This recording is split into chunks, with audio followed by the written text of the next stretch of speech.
Hello, friends. My name is Ellie. Welcome to my cozy world. Every morning, I wake up at 6:30.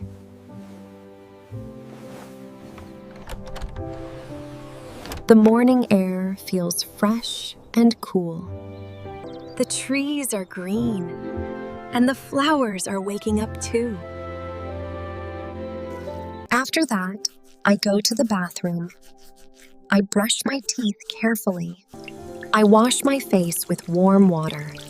It makes me feel awake and refreshed. Next, I go to the kitchen to prepare my breakfast.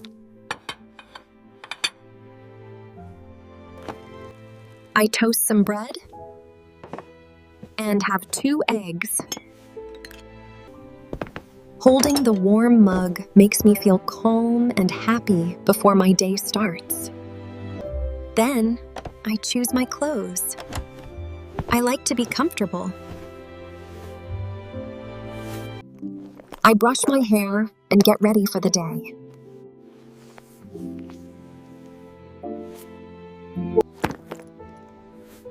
I make sure I have my phone, my keys, and my wallet. Finally, I put on my shoes and leave the house.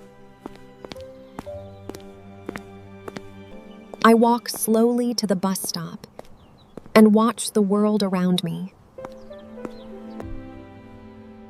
It is a peaceful start to the day. Thank you for listening and practicing English with me today. Have a wonderful day.